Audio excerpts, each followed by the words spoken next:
en el derecho proyectado. Y referencias a la protección de la vivienda y la responsabilidad parental, y solo con esta connotación de referencia, porque también estos van a ser temas que abordarán los disertantes a continuación. Finalmente vamos a elaborar algunas conclusiones.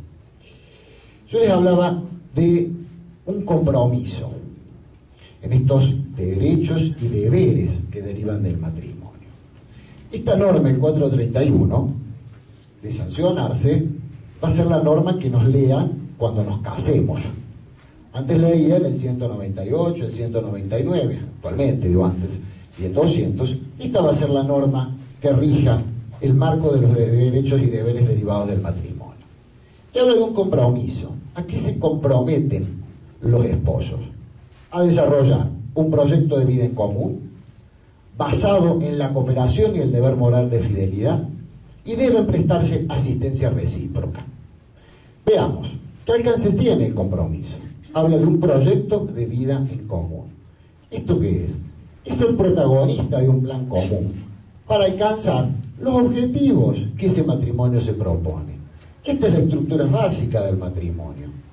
Es lo que al momento de casarnos, lo que planificamos, lo que pensamos, con todas nuestras ideas, con todas nuestras expectativas puestas en ese vínculo. Este es el proyecto, este es el plan de vida en común que hago con otra persona a los fines de, reflejarme en lo que podrá ser el futuro y cuáles son las circunstancias actuales. ¿En qué lo baso ese proyecto? Lo baso en la cooperación y en un deber moral de fidelidad, deberes morales.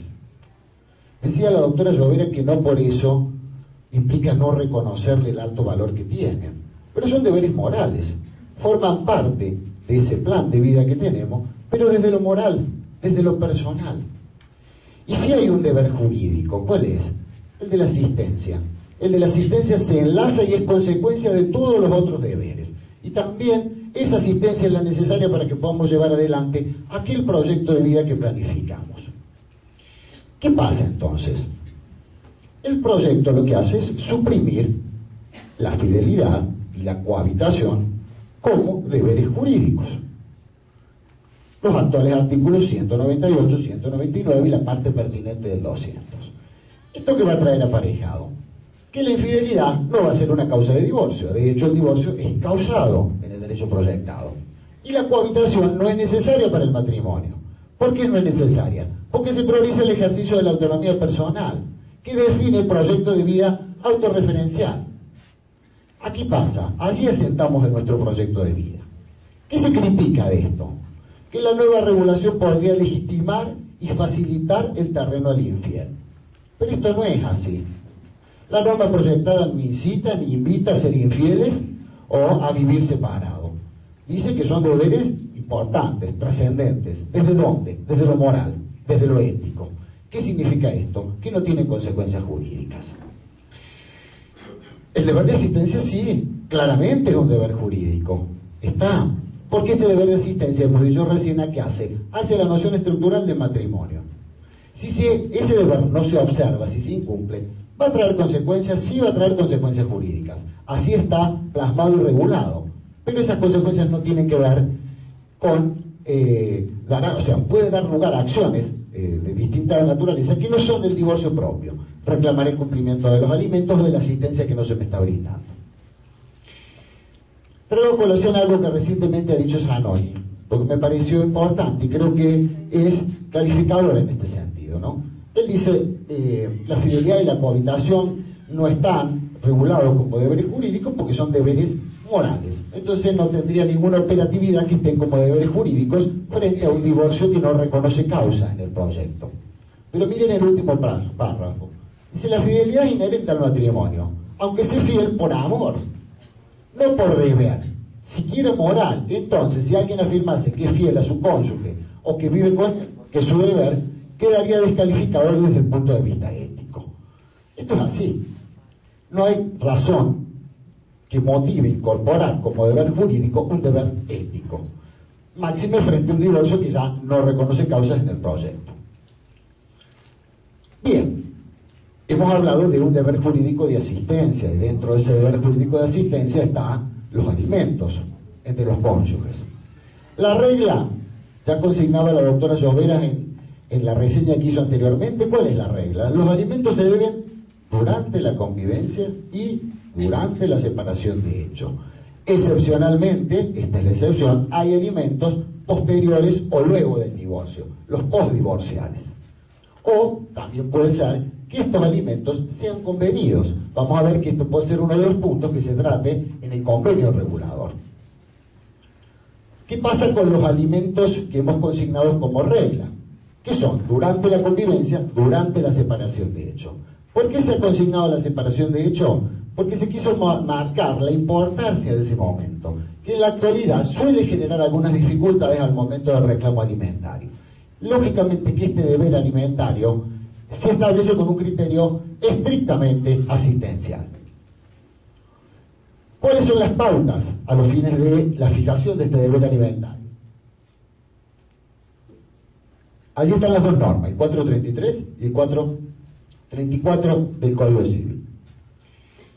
Para el 433, es decir, estos alimentos que se deben durante la convivencia o durante la separación de hecho, las pautas son similares a las contenidas en el artículo 207 del Código Civil, con una diferencia que no debemos dejar de señalar. Los del 207 del Código Civil están pensando en la culpa y en la inocencia. Acá no hay culpa y no hay inocencia. Estos son los alimentos que se podrán fijar, acordar o deberá determinar el juez en estas dos oportunidades: el trabajo en el hogar, la dedicación a la crianza y educación de los hijos, la edad y el estado de salud, la capacitación laboral. Una introducción importante: la colaboración en las actividades mercantiles del otro cónyuge. Eso no está en el 207. Y esta es una realidad que se nos muestra a diario. En realidad, la señora se quedó en la casa o contribuyó en la empresa del señor, y el proveedor exclusivo de ese hogar fue siempre el señor. Entonces, esta es una pauta que se debe medir y que debe estar presente al momento en que yo tenga que cuantificar la obligación alimentaria. En la separación de hecho se tendrá en cuenta el tiempo que ha durado el matrimonio y el tiempo que estamos separados, y también la situación patrimonial de ambos. Esto es para los alimentos durante la convivencia o durante la separación de hecho. ¿Cuándo se abre la posibilidad de los alimentos luego del divorcio? En esas dos hipótesis excepcionales de que antes hablábamos. La enfermedad preexistente al divorcio que impide autosustentarse. Fíjense que esta obligación se transmite a los herederos. Es el artículo 203 actual. Este que regula como causa de separación personal la enfermedad mental o la adicción, y que generaba una obligación alimentaria que se transmitía a los herederos. Esta es la posibilidad de que frente a la enfermedad de uno de los cónyuges, este reclame alimentos y esta obligación pueda fijarse y trasladarse a los herederos. El otro supuesto donde proceden los alimentos postdivorciales es cuando hay carencia de recursos propios para autosustentarse e imposibilidad de obtener esos recursos, ni más ni menos que los extremos del actual artículo 209 del Código Civil.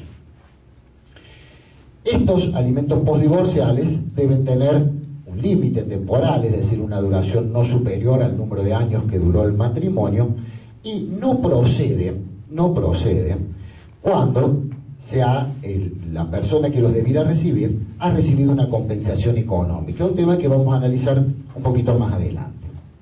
Se establecen causas de cese, es decir, si desapareció la causa por la cual se fijaron los alimentos cesan. Esto es, si el beneficiado contrae matrimonio, vive en una unión convivencial o incurre en una causa por la cual podría ser indigno, ¿no? Lo propio del ámbito sucesorio. Los convencionales se rigen por la convención, es decir, que si en el convenio regulador los cónyuges pactasen alimentos convencionales, habrá que estarse a los términos de esa convención conforme lo dispone el 434 del Código. Bien, vamos a ver cómo impactan estos derechos y deberes el divorcio. Para eso nos vamos a detener mínimamente en este tema que es la política que ha utilizado el proyecto a los fines de regular el divorcio, que no es otro que la autonomía de la voluntad, tanto en la celebración como en la disolución del vínculo. Ya hemos hablado de los compromisos que asumen los cónyuges cuando van a celebrar el matrimonio. Ahora nos vamos a detener en otro aspecto. Es esta autonomía utilizada, aplicada al momento de disolver el vínculo matrimonial. Por eso, marcado con rojo, en realidad el proyecto regula específicamente, y desde esta perspectiva, el derecho a no permanecer casado. El derecho a no estar casado si no quiero estar casado. Es decir, en el proyecto va a bastar la voluntad unilateral de uno de los cónyuges para que pueda obtener el divorcio. Consecuentemente, el otro cónyuge no va a poder oponerse a la petición de divorcio que le haga su cónyuge. Y en ese caso, el juez deberá decretar el divorcio. Este es el cambio fundamental al régimen actual, ¿no? Donde en alguna de sus previsiones, en el 236, por lo mínimo necesitamos la anuencia de dos para poder obtener un divorcio o recurrir a un divorcio con causación. El divorcio sigue siendo estrictamente judicial. Yo por ahí, cuando escucho desde la prensa de que se habla de un divorcio exprés confundiéndolo con el divorcio regulado, creo que es bueno el señalamiento de que el proyecto no contiene ninguna previsión de divorcio exprés. El divorcio exprés a nivel de derecho comparado siempre se relaciona con un divorcio administrativo. El proyecto no contiene ninguna regulación de divorcio administrativo. El divorcio siempre es judicial. Y en esta tesitura de que prevalezca la autonomía de la voluntad, se han eliminado todos los plazos de espera. Es decir, no debo esperar 1 año, ni 2, ni 3 para ir a solicitar el divorcio. ¿Puedo casarme hoy, ir pasado mañana a divorciarme? Sí puedo. ¿Podemos ir los dos juntos? Sí, podemos ir los dos juntos, o puede ir cualquiera de nosotros a solicitar el divorcio. También se ha eliminado el requisito de la doble audiencia, todo esto que implicaba tiempos de espera en la sustanciación del proceso de divorcio.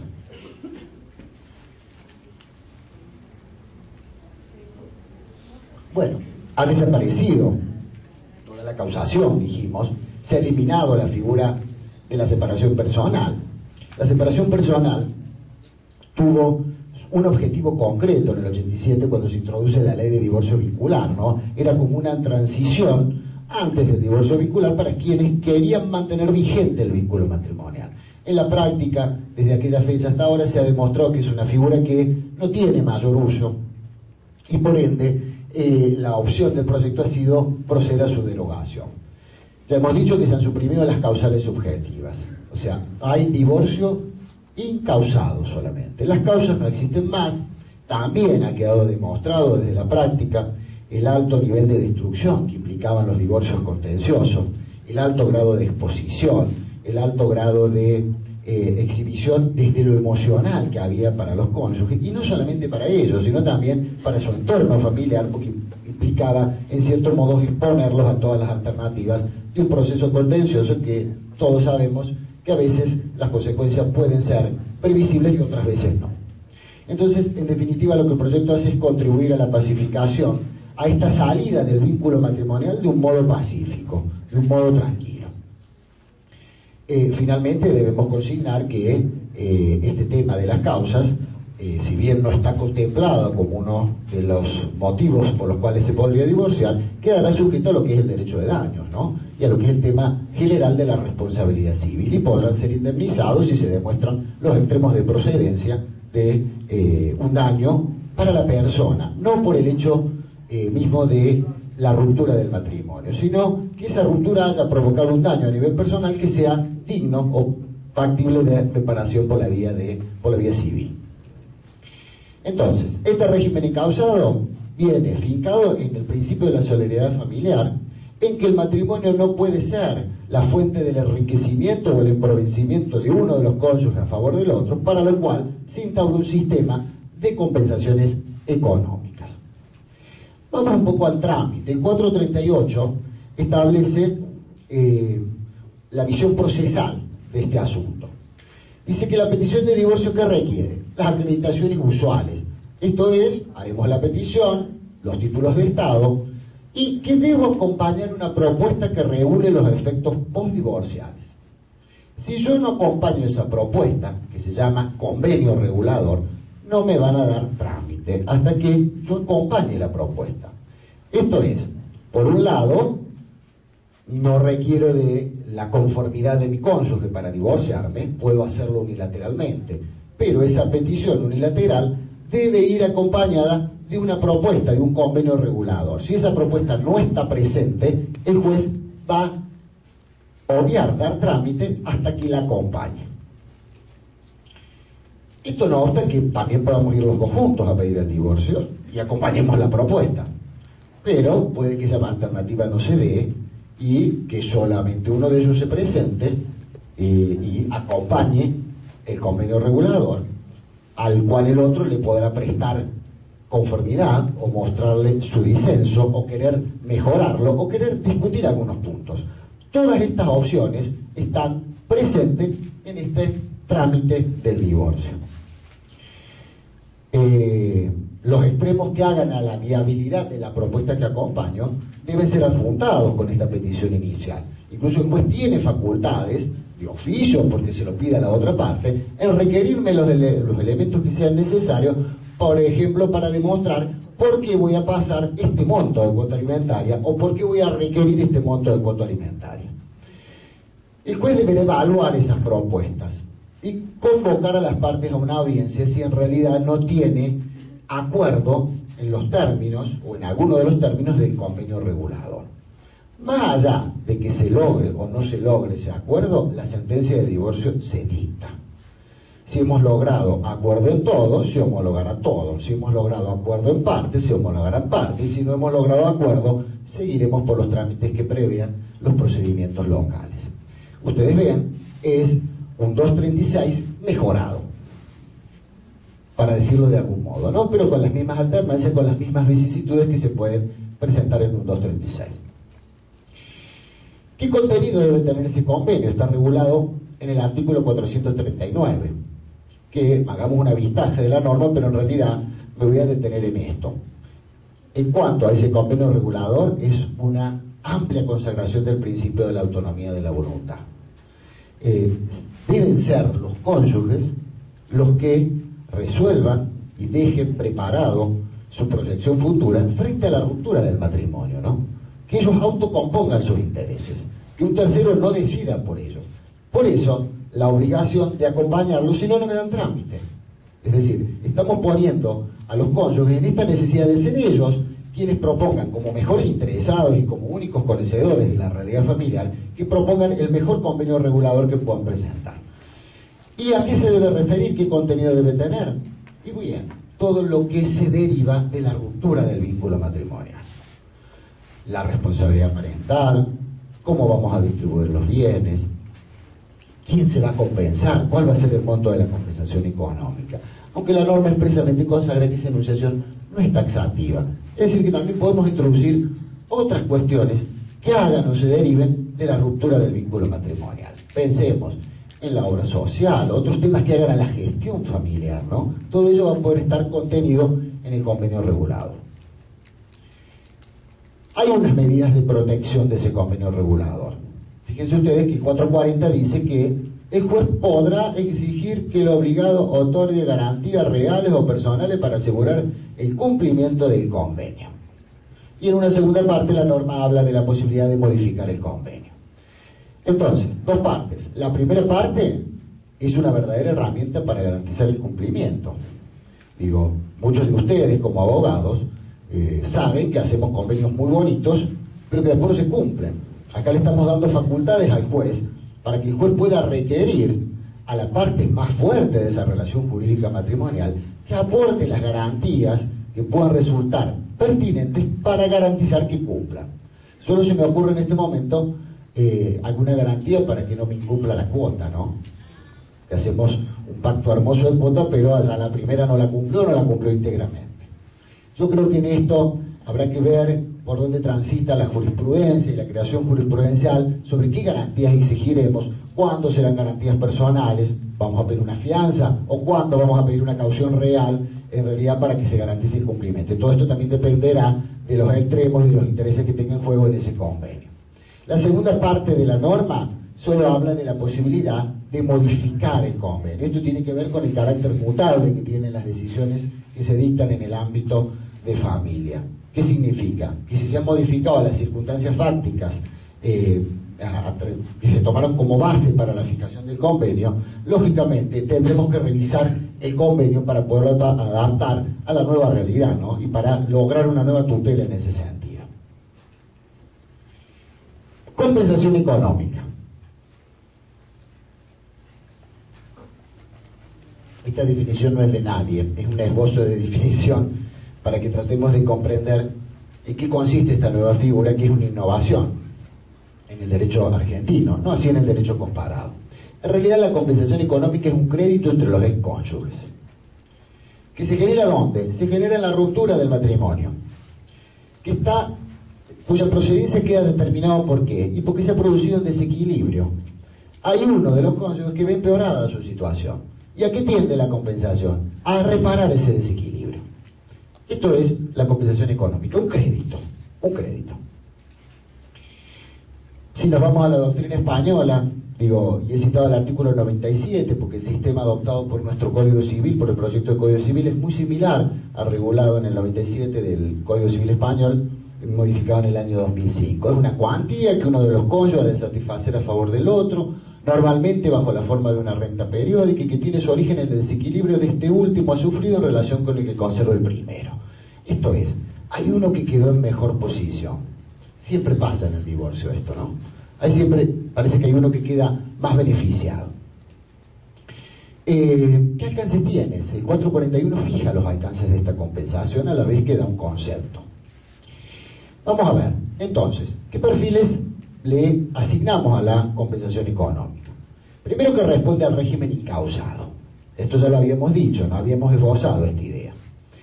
Se funda en la solidaridad familiar, porque el matrimonio no puede ser causa de empobrecimiento o enriquecimiento de un cónyuge a costa del otro. No es sancionatorio, sino que es asistencial, y tiene un factor objetivo: debo acreditar el desmedro, el perjuicio que me ocasiona el divorcio. Este es el núcleo central de la compensación. Por el divorcio me he visto en una situación desmejorada que me debe ser compensada.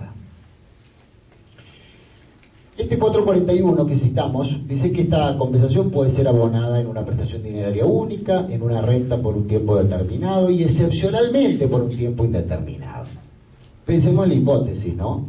Estas familias que toman como modo familiar o como modelo de familia que el señor sea el proveedor económico y la señora la que se queda en la casa, cuida a los chicos y colabora en todo para que el señor pueda... ¿Cómo? La señora sale a trabajar. También puede ser, pero estoy dando otro ejemplo. Estoy dando el ejemplo que se ha pensado cuando se puso esta norma. Entonces, ¿qué pasa? Al producirse la ruptura, el proveedor económico marcha con su patrimonio, con su capital, y la señora es la que ha quedado en una situación más desventajosa. Entonces, a través de esto es que la compensación tiende a compensar precisamente esta diferencia de situación en la cual va a quedar la señora. Por más que la doctora Molina me diga que lo piense al revés, creo que en la práctica es más el supuesto que yo doy que los supuestos donde las señoras trabajan y las señoras no. Pero también puede ser, también puede ser. Puede pagarse. ¿Cómo la puedo pagar? Con dinero, con el usufructo de determinados bienes o de cualquier otro modo. Es decir, acá lo primero que vamos a estar es al acuerdo que presenten las partes en orden a cómo van a manejar y van a abonar esa compensación económica. Ahora bien, hay una nueva protección. A la falta de acuerdo, el juez debe determinar la procedencia de la compensación, el monto de la compensación y cómo se va a abonar esa compensación. Esto es lo que establece el 442 en realidad. Una serie de pautas que son similares a las que ya vimos en materia alimentaria, son casi reproducidas, pero también se establece un cese, una caducidad para reclamar la compensación. Volvamos sobre la idea. Los cónyuges acuerdan. Si los cónyuges no acuerdan, el juez fija. Entonces, esta compensación, como herramienta para evitar el desequilibrio producido por la ruptura, deberá basarse necesariamente en dos extremos: comparar la situación patrimonial de cada uno de los cónyuges al inicio del matrimonio y al final del matrimonio. Esto no es otra cosa que el nexo de causalidad entre el quiebre matrimonial y el empeoramiento del patrimonio o el empeoramiento de la situación de uno de estos cónyuges. Comprobado ese desequilibrio, se procede a la recomposición. La compensación no figura en el proyecto como una regla general. No es una regla general. Debo demostrar que me encuentro en una situación de desequilibrio. O sea, no procede per se. Si hay acuerdo, todo bien. Si no hay acuerdo, el juez es un extremo que debe valorar. Ese desequilibrio patrimonial no tiene nada que ver con la pérdida del valor intrínseco del capital. Digo, si yo hice malas inversiones durante el matrimonio, si mi administración no fue correcta, eso no tiene nada que ver con la compensación económica. Se deben valorar las circunstancias de cada caso. Por ejemplo, que se haya determinado una prestación alimentaria a favor del cónyuge. Esto no implica o no deja de lado la compensación, pero puede tener que ver con la cuantía, claro, y cómo la voy a determinar en su procedencia. ¿Tiene una configuración propia? Sí.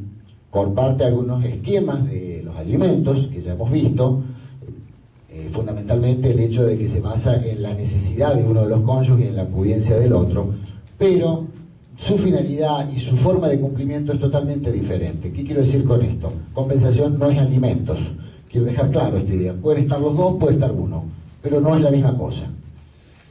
No importa cómo se llegó para su procedencia al divorcio, sino cuáles son las consecuencias objetivas que el divorcio me produce. Ese es el extremo que se mide. Y por estas razones, precisamente, es que se le ha puesto un plazo de caducidad de 6 meses. ¿6 meses desde cuándo? Desde la sentencia de divorcio. Es un plazo breve. Es decir, que si no lo he acordado y lo debo reclamar y el juez lo debe fijar, debo articular esa petición en el plazo de 6 meses. Vuelvo a Zanoni. En este mismo artículo que les mostré recién, él dice que el análisis de la culpa se filtrará inevitablemente al discutirse la compensación económica. Este es un hecho de la realidad. Esto pasa hoy, digo. Cuando uno examina los términos de un acuerdo del 236 y realmente no entiende por qué el señor le deja todo a la señora o a la inversa, realmente yo siempre digo eso de abajo. Ese es el precio de la culpa, o es el costo de las conductas éticamente disvaliosas. Que los cónyuges acertadamente, y conducta que siempre he valorado, lo trasladan calladitos la boca al acuerdo, porque de ese modo protegen la intimidad familiar, protegen a su familia y no deben exponer esa intimidad en un proceso contencioso. Entonces, creo yo que la compensación económica también va a servir para esto en alguna manera, ¿no? En que discutamos esta culpa en la ruptura y quién fue más culpable o menos culpable, sin que necesariamente esto se traduzca en una inocencia o en una culpa en una sentencia, que realmente para mucho no sirve, en la medida en que estos aspectos puedan quedar saneados. Si no, nos encontramos con un proceso o procesos como los actuales, donde en realidad la contención que tiene el proceso responde a un objetivo económico. Lo que pasa es que hay que hacerlo 2 o 3 pasos, con muchos años de litigio y con mucho desgaste desde lo emocional y desde lo económico, ¿por qué no? Bien, cuando armaba esto,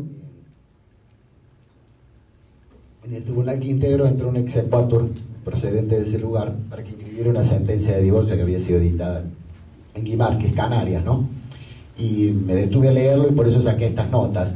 La magistrada que interviene hace algunos análisis del artículo 97 y recalco 2 cosas de esta sentencia. Ella decía que el 97 tiene en cuenta las expectativas de bienestar económico que la situación matrimonial pudiera haber ido creando en el cónyuge, pero no debe entenderse como un derecho de nivelación indiscriminada o de igualación determinado automáticamente por el hecho de contraer matrimonio. Es como que son 2 cosas distintas, ¿no? Porque me caso con un rico voy a pensar que tengo compensaciones grandes, ¿no? Porque esto no tiene mucho que ver con eso, sino que tiene que ver con el desarrollo del matrimonio y en realidad con la situación desfavorecida que es la que puedo quedar por el divorcio mismo. Miren el caso, era una señora, un matrimonio del 85 que se había disuelto en el 2009, la señora tenía 45 años y solicitaba una pensión compensatoria de 600 euros. No era profesional, padecía una enfermedad, no logran acuerdo de ningún tipo en orden a la compensación, el señor no le quiere pagar esa suma. Durante el matrimonio la señora se ha dedicado al cuidado de las 2 hijas, colaboraba en la empresa del marido, nunca tuvo trabajo, solamente se demostró que había recibido una ayuda de un ayuntamiento y una indemnización de 7.000 euros por un accidente de tránsito. El señor era un comercial de ventas, tenía ingresos variables, ya vivía con otra señora y había recibido dinero de la venta de unas participaciones societarias. ¿Qué decide la jueza? Bueno, la magistrada tiene en cuenta dos extremos, esto que también lo hemos visto, que está presente en el derecho proyectado, que la señora tiene 45 años y que su estado de salud, si bien no es comprometido, tenía una enfermedad a nivel muscular que le incapacitaba para algunas cosas, bien. No obstante eso, dice, yo no le voy a fijar una suma con carácter vitalicio, vuelvo a lo mismo, a la excepcionalidad de que la compensación sea por tiempo indeterminado, ¿no? La regla es que sea por un tiempo determinado. Entonces decide fijarle la mitad de lo que pidió, 300 euros, por 12 mensualidades y durante un periodo de 3 años, vencidos los cuales automáticamente cesa la compensación. Para todo esto y también para bajar de los 600 euros a los 300 que fija en definitiva, tiene en cuenta otro extremo que el derecho proyectado nuestro lo ha tenido muy en consideración, la vivienda familiar. Ellos habían podido vender en el medio del proceso su casa familiar y los dos habían podido adquirir otras propiedades donde actualmente estaban radicados, ella con sus hijos y el señor con su nueva pareja. Bien, protección de la vivienda, esto también hace estos derechos y deberes, por lo menos para enunciarlos y darles algunas referencias, sin perjuicio de que después el tema seguramente va a ser abordado con más profundidad. Hay 3 normas precisas, el 443, el 444 y el 445, en orden a la protección de la vivienda, cuándo se puede solicitar la atribución del hogar conyugal, a la determinación o a la atribución del hogar conyugal por parte del juez y a los efectos que tiene esta atribución. En realidad, esta protección especial emana de los derechos humanos, de la calidad de derechos humanos que tiene la vivienda, ¿no? Artículo 14 bis de la Constitución Nacional y los tratados internacionales ratificados por nuestro país, incorporados en la Constitución Nacional. ¿Cómo es el esquema? Es decir, uno de los cónyuges va a poder pedir que se le atribuya el hogar conyugal. No importa que el bien sea propio o que sea ganancial. Lo va a poder pedir y el juez le podrá ordenar, en este caso, que esa vivienda familiar no sea enajenada sin el asentimiento del otro, que no sea liquidada, no sea partida. En su caso podrá fijar la renta compensatoria que se deberá pagar al favor del cónyuge que a quien no se le atribuya la vivienda. ¿Cuáles son los extremos que hay que tener en cuenta para esta atribución? Primero, a quien se le atribuye la custodia de los hijos, ¿no? En segundo lugar, la situación o el cónyuge que se encuentre en mayor desventaja para poder procurarse una vivienda, también el estado, la edad y el estado de salud del cónyuge, y si hay otros familiares que integran ese grupo familiar que puedan vivir en esa casa, cuáles son los intereses particulares que puedan tener estos familiares. En base a eso hay que determinar no solamente la procedencia, sino también la duración de esta atribución. Y toda esta cuestión atinente a la atribución del hogar se debe registrar, se debe inscribir en el registro, porque es una restricción del dominio. Y esto hace a la seguridad jurídica y al tema de la oponibilidad a los terceros, ¿no? Entonces hay una verdadera registración de todos los actos que recaigan sobre esta protección especial que se le brinda a la vivienda. Están establecidas las causales de cese, es decir, si se venció el plazo por el cual el juez me acordó a la atribución, automáticamente cesa. Si se modifican las causas por las cuales me atribuyó, también cesa, y cesa en los supuestos en que se haya incurso alguno de los cónyuges en una causa de indignidad respecto del otro. Entonces, en todos esos supuestos se pierde esta protección especial. Hay más protección a la vivienda. Ya la compañera Ana, cuando hable del régimen patrimonial, vamos a ver que dentro del régimen patrimonial primario hay alguna protección en este sentido, ¿no? En disponer la nulidad del acto de disposición de la vivienda que no haya sido hecho con el asentimiento del otro cónyuge, una nulidad que tiene un término breve, también de 6 meses, de haberlo conocido al acto, pero no más allá de los 6 meses de la extinción del régimen matrimonial. También la vivienda familiar no puede ser ejecutada. Es decir, hay una protección muy fuerte en este sentido. No puede ser ejecutada por deudas contraídas después de la celebración del matrimonio, salvo que las deudas hayan sido contraídas por ambos cónyuges o por uno contando con el asentimiento del otro. Igual protección se le brinda a los muebles indispensables para el hogar, a los objetos destinados al uso personal o a los objetos que hagan al ejercicio, trabajo y profesión. Es decir, si esos objetos no registrables, que son muebles no registrables, se hubiesen enajenado, el perjudicado va a poder demandar la nulidad de esa enajenación en los mismos términos que les consigné recién.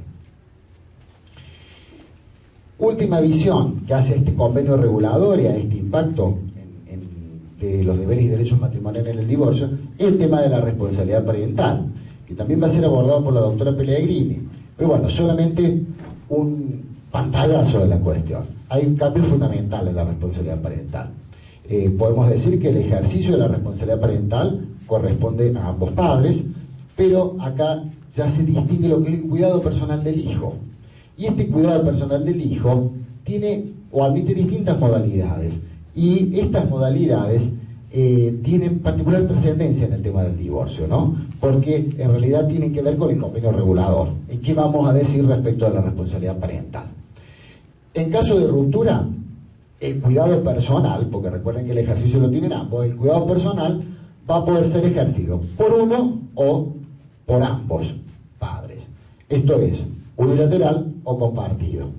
La regla es el compartido. El compartido a su vez puede ser alternado o indistinto. La excepción es el unilateral.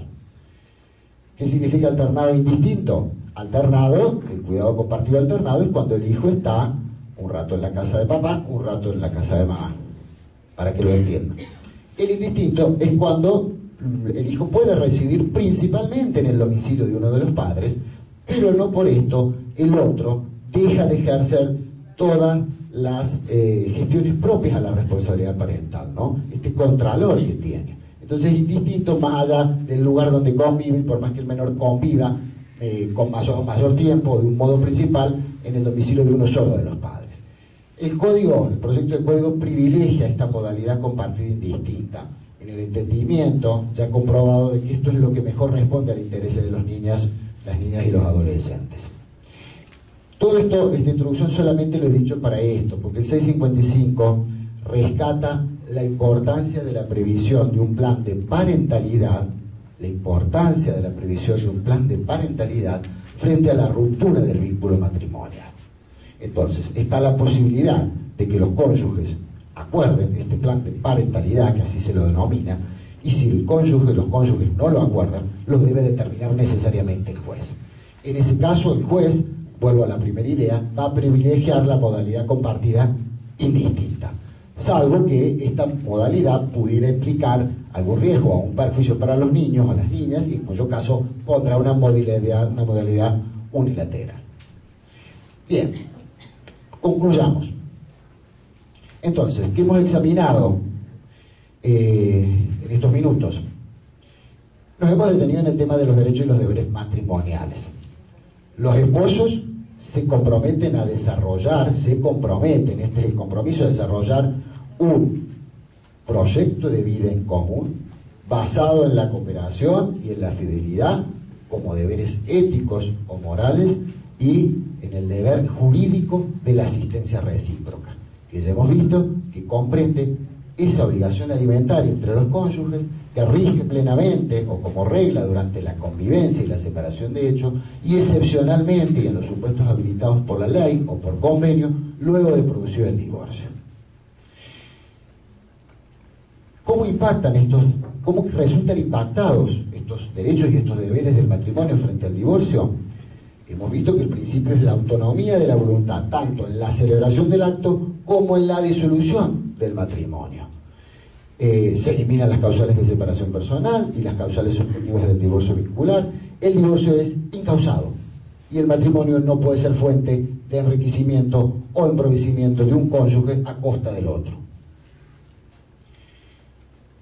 En el trámite del divorcio, que puede ser conjunto, unilateral, y que donde no necesito la anuencia del otro cónyuge para poder obtener el divorcio, necesariamente en la petición inicial debo acompañar el convenio regulador, esta propuesta de cómo voy a regular los efectos postdivorciales. Si esa propuesta no está adjuntada a la petición inicial, no le van a dar trámite al divorcio hasta tanto la adjunte. ¿Hay desacuerdo de partes? Puede haber desacuerdo de partes. Si hay desacuerdo de partes, la sentencia de divorcio se dicta igualmente. Los aspectos que no he podido convenir, sea en modo total o parcial, los tendré que discutir por los trámites que me prevea la legislación local procedimental. La compensación económica, como aspecto relevante del convenio regulador, hemos visto que es un crédito entre los cónyuges, que tiende a compensar ¿qué? A compensar el desequilibrio que me ha producido el divorcio. Entonces, puede ser una prestación dineraria única, puede ser una renta por un tiempo determinado o indeterminado de modo excepcional. Los cónyuges lo pueden convenir siempre. Si los cónyuges no convienen, el juez la debe determinar en su procedencia, en sus alcances, en sus formas de pago. Caduca a los 6 meses de que se dictó la sentencia de divorcio, la petición que debo hacer sobre el particular para que me determinen la compensación económica. La protección de la vivienda es especial como derecho humano, consagrado a nivel constitucional y en los tratados internacionales de derechos humanos. Uno de los cónyuges puede pedir la atribución de la vivienda familiar, sí puede pedirla. Para eso el juez valorará la procedencia del extremo y, ordenada esa atribución, se va a inscribir registralmente. Hemos dicho que, como restricción al dominio, se le inscribe registralmente a los fines de la oponibilidad a terceros. Y esa protección cesa cuando se incurre en alguna de las causales que la ley específicamente prevea esos fines. La responsabilidad parental observa un cambio fundamental. Sí destacamos de esto la importancia de incorporar el plan de parentalidad al convenio regulador. Si ese plan de parentalidad no está incorporado al convenio regulador, el juez necesariamente deberá fijar las pautas y los criterios en los cuales se va a desempeñar a futuro el ejercicio de la responsabilidad parental. Para cierre, yo creo que, y lo he hablado en estos días con las integrantes de este comité de reforma, me parece que hay temas hay cuestiones que se van a ir ajustando con el tiempo necesariamente, ¿no? Hay cosas nuevas a las cuales debemos acostumbrarnos y debemos ver por qué carriles van a circular. Y en esto la doctrina y la jurisprudencia sin duda va a jugar un rol fundamental. Lo que me parece importante es que la regulación proyectada es omnicomprensiva de nuevas estructuras familiares. Y para estas nuevas estructuras familiares siempre ha sido sensible y muy perceptible el tema vinculado a los aspectos económicos que se derivan del divorcio y a los aspectos de la responsabilidad parental, o sea, cómo seguimos con esto luego del divorcio. Y en eso creo que las previsiones y los marcos de protección legal están acabadamente reflejados en el proyecto de Código Civil. Cierro con lo que ha dicho Lorenzetti sobre esto, ¿no? Él dice que la codificación no ha sido una tarea sencilla, es que es natural y sano que existan diferentes opiniones acerca de los numerosos temas que son objeto de regulación. Pero esto, dice, no es motivo suficiente para sustituir una visión por otra, que también puede ser controvertida. Lo importante es que este proyecto respeta los grandes lineamientos de los anteriores y de la doctrina argentina. Por eso, dice él, es que podemos encontrar muchos más aspectos que nos unen que aquellos que nos separan. Y realmente estoy convencido de que esto es así. Muchas gracias.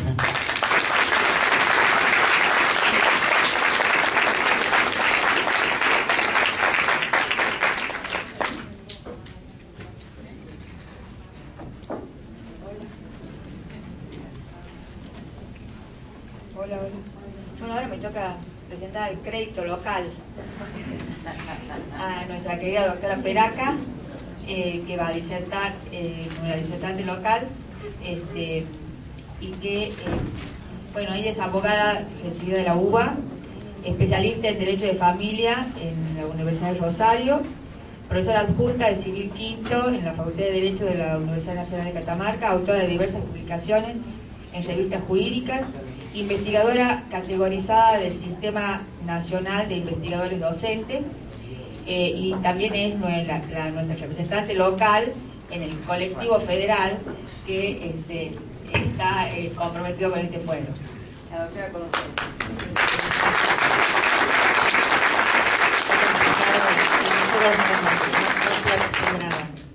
Perdonen las desprolijidades. Bueno, yo quiero reforzar el agradecimiento de la presencia de ustedes, porque la verdad, si no vinieran, si no nos acompañaran, si no nos apoyaran, no podríamos intentar reeditar estas jornadas con el apoyo incondicional de la escuela, pero si ustedes no nos acompañaran, así que muchísimas gracias. Me toca a mí tocar las modificaciones sustanciales que se operaron al régimen patrimonial del matrimonio. lo cual no va a ser muy difícil de abordar después de las bases y de los marcadores que me dejó Nora, de los cuales en este aspecto se visualizan o se notan con mayor nitidez la igualdad, la autonomía personal y la solidaridad familiar. Hablar de la constitucionalización lo voy a superar porque todo lo que dijo Nora me deja sin palabras, pero sí me gustaría... ¿A dónde tengo que apuntar para que funcione, Nora? Derecho. ¿A dónde? ¿Ahí? Ah, bueno. Ahí está. Ahí está. Gracias. Voy a pasar la constitucionalización porque Nora lo explicó muy bien y sí me gustaría por ahí hablar de cómo impacta la constitucionalización del derecho privado en la materia patrimonial del matrimonio.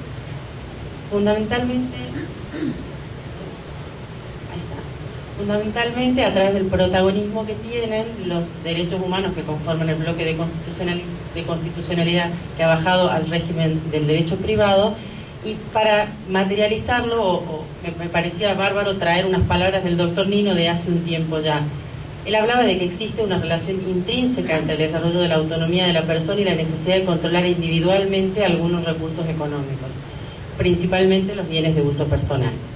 Sin ese control individual de recursos, es imposible la elección y la materialización de planes de vida constitutivos de la autonomía de la persona.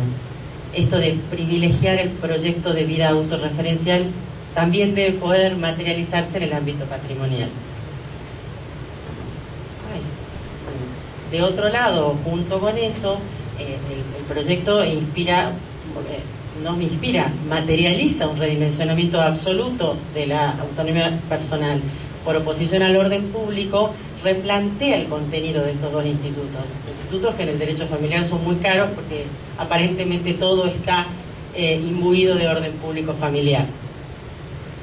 En los fundamentos, el proyecto dice que la mirada rígida sobre las relaciones humanas familiares bajo la excusa de considerar todo de orden público contraría la noción de pluralismo. Existe un derecho a la vida familiar y consecuentemente la injerencia estatal debe tener límites.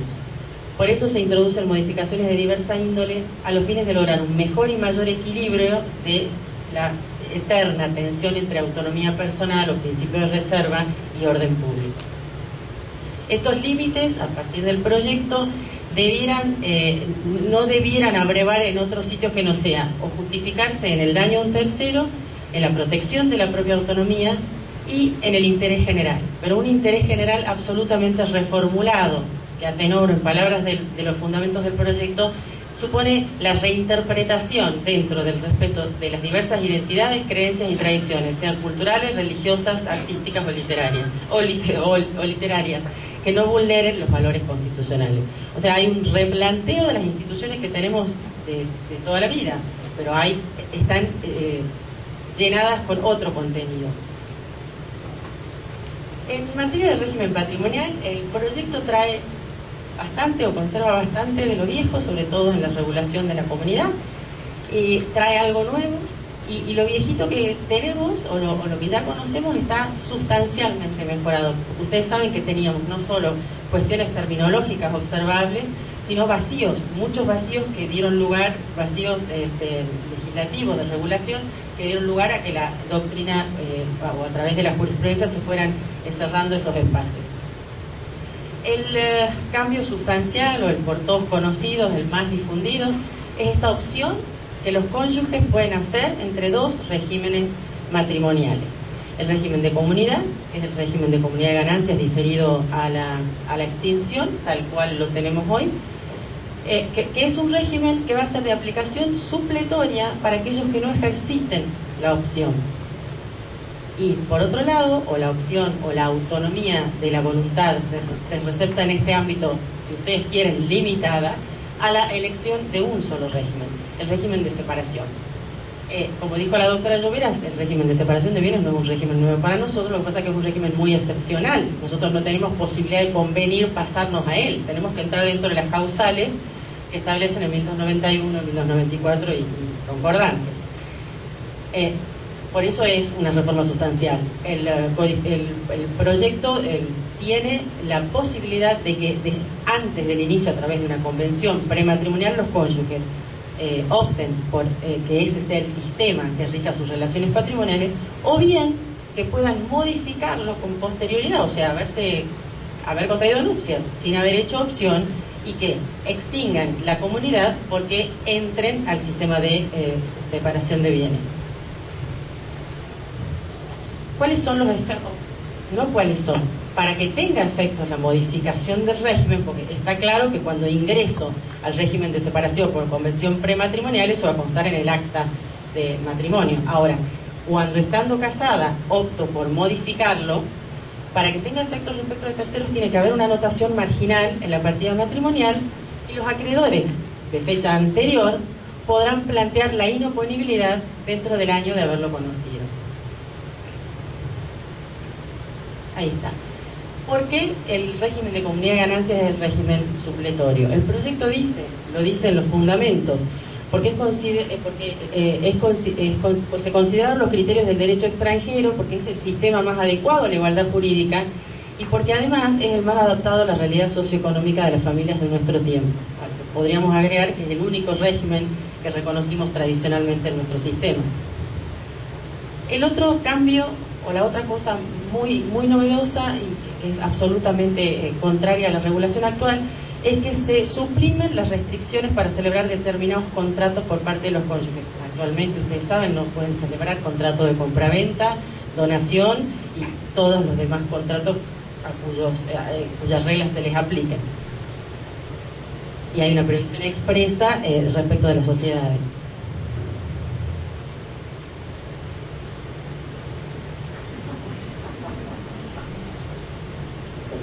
Para mí es nuevísimo, yo me manejé con la máquina, pero parece que esto es más cómodo, pero no lo puedo manejar. A ver, Nori.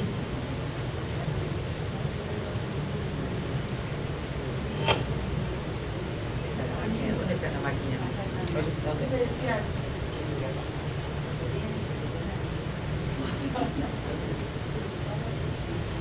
Bueno, yo puedo seguir, por ahí ayuda mucho la técnica a ustedes, pero puedo seguir. Es la máquina, no es usted. Ah, no soy yo, es la máquina. Vuelva a hablar con eso, por favor. ¿Qué hacemos? Esperar hasta que se completen los cuadritos. Hasta que esperar hasta que cada cuadrito va a llenar así. Bueno, que vamos a comer entonces. Bueno, yo sigo y por ahí no me acuerdo exactamente.